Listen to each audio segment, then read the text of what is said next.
Welcome to Full Disclosure, where our March Madness is conference season. That's a good one. That's really good. One. Vibes? We're Vibes? good. Yeah. So let's move. All right. How are vibes right now? Vibes are great. I think. We're in So intro, Jim. 2026. I'm sorry. No, it's okay. It's okay. I want to keep all that in. Jim is so excited to get us into the vibe check, and I have no business to do anything other than I got just 2 cups of coffee, already recorded a little bit. Didn't even do a shirt change, so yeah. You know, I like it. I had a doctor's appointment this morning, and I'm currently have taken 2 sips of a Celsius. And so as You're this getting there. recording project goes on, I will get more energy. the seats all in the vibes I here. was gonna wear my business shirt today, but it matched my pants too much that I would have felt like all blue. I didn't want to do that. Yeah. You know, Too much business, no room for party. Disturb business all the time. All the Speaking of business all the time, how are vibes right now? good. I think, overall, there's a lot going on at Lodestar and a lot going Yeah. on in the industry in general. Hughes went to IMB, who is our wonderful salesperson, if you Mhm. caught him out on the road. And there was a lot of talk about an octopus pin that he wears on his lapel. And It's a seahorse. it was a seahorse. You're right. He does choose to wear Horus. I wear Octavia. I'm so sorry. So we will have some pins at upcoming shows if you come find us. So we're excited about Yeah. that. They are limited quantity and edition. I look for your vibes as pins. My vibes is pins. Pins. We're on pins and Pins. deals We right have now. pins. Yeah. I think it has been a crazy start to the year. I think we're 100%. seeing volume well above what we've done in any year past. I think the industry, is we have a slight tailwind, right? A little bit of helpful push right now, and I think that's really getting people excited. You're Mhm. seeing that fuel a lot of consolidation in the industry, and for us, it's just a lot of growth and just a lot of things kind of all happening at once. And I think we're trying to, hang on to that. We started the year. This is more of a Lone Star update. This is an Sure. update. So- But our vibes are honestly at this point like holding Yeah. on for dear life. Yeah. No, it's good. I think my goal for the last month is just I've tried to compartmentalize as much as possible. Of we didn't look at our recording until we started, right? I will look at what I need to for this meeting at this time, right? Yeah. And until then, I will not think about it. So it's been helpful for the most part. Yeah. And I think there's a lot of moves like in the industry in general. I think I try to stay a little bit more just on it. I read my updates that I get every day. All of that. There's a lot of moving. It's the first thing I feel like is happening. You realize I all of this a lot more closely than I also am in charge of marketing. I love your compartmentalization, but also no. I just can't do it. I need to know what's going I on. mean, I'm a with the busy industry body, stuff, guys. there are a few things that I always flag in my email and look for some industry news. And I also, housing wire description, you get the urgent updates. So. Mhm. I also am just stalking our press releases to go and get picked up. So that is also part of my job. You and me both. If you're looking, I just add Puerto Rico with new American funding. So that's a very exciting thing. That should also be in the Lodestar outtake. We're just mixing the two completely. I'm going to mention it twice. The vibe is we just can't contain ourselves. We can't contain ourselves. Yeah. I'm too excited.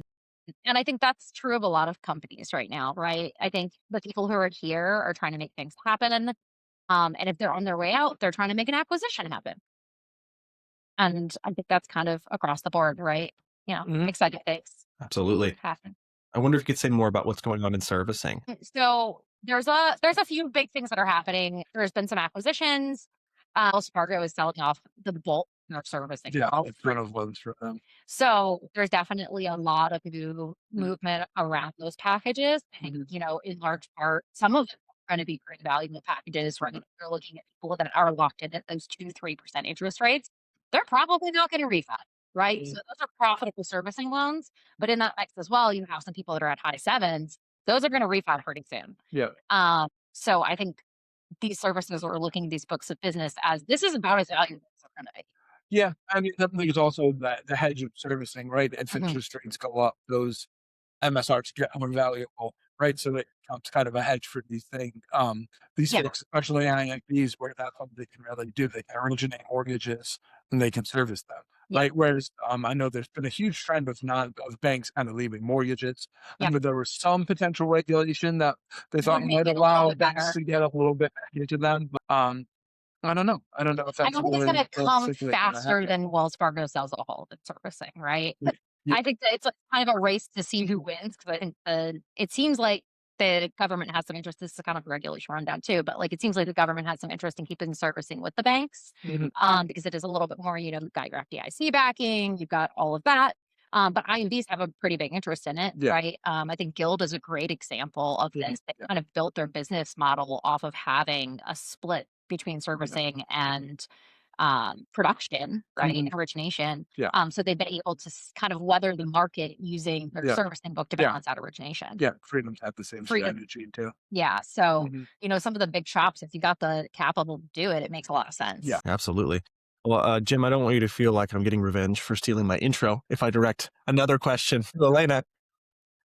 Well, Alayna, you talked last month about your home buying journey. And, we talked about servicing a second ago. On the other end of just like housing market and inventory, what are you seeing? And Jim, of course, you're welcome to answer about this too. Yeah. No revenge intended. Yeah. I mean, we started officially looking formally for a house at the end of December. It's now mid-February. We put 2 offers in, and neither offer has been accepted.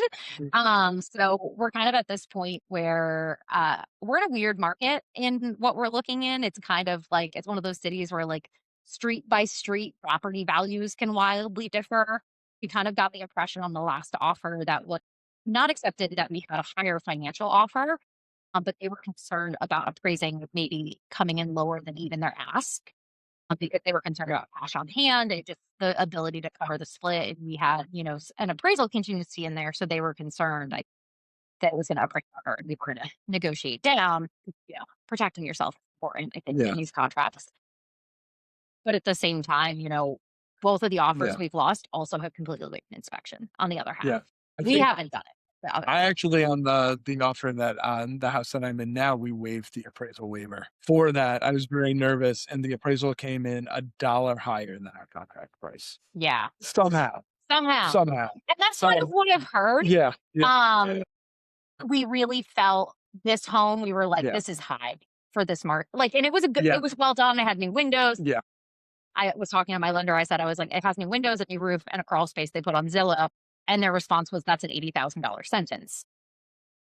I was like, you're right. And that's kind of why we were like, okay, it's okay to be a little bit higher than the market here.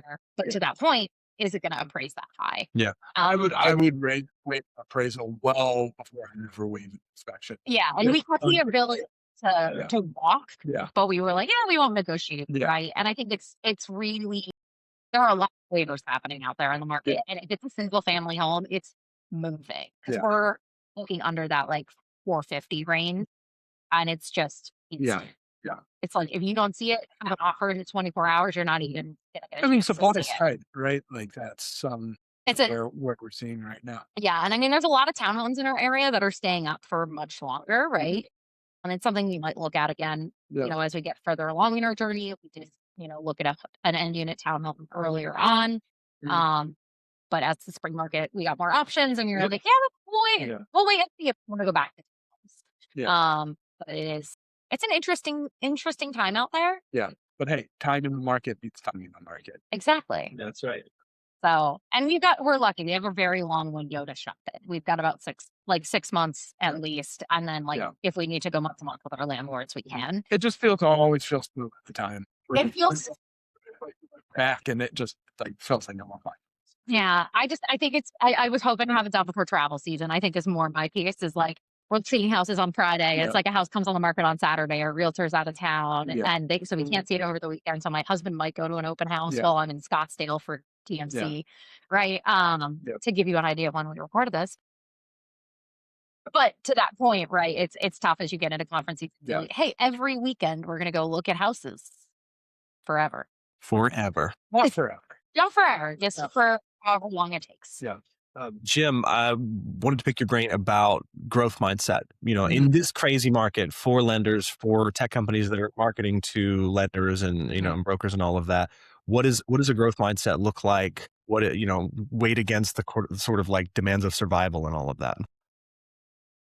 I think I always kind of have a attitude of abundance. Like there's a lot of market, there's a lot out there for everyone, right? And I think the counterintuitive thing is just like stick to your niche, right? Like the more you can very specifically define what you're doing and who you're serving, the more success you're going to have. Because to say yes to everything means you don't really do anything well, right? So I think, the tendency for tech companies, for lenders, for people, and when they're in a market like this, is to broaden opposed to like you actually could be niching down. Because what it allows you to do is get really, really good specific problems. When you solve a specific problem for a specific type of person, you're able to find them a lot more easily too. So it makes marketing easier, as you guys know. We have a very specific target of who we market to, and that makes sales easier because we only have so many folks to sell to, right? So you know who they are, we can find them, we can get in front of them, and we can sell to them. So I think fight the urge to broaden and I would say stay narrow. Stay narrow. Stay thirsty, my friends. Stay thirsty, my friends. I'll let you ask. Full disclosure, we do closing costs. college experience. Don't pay. Narrow focus. Never focus. Full disclosure. Closing costs.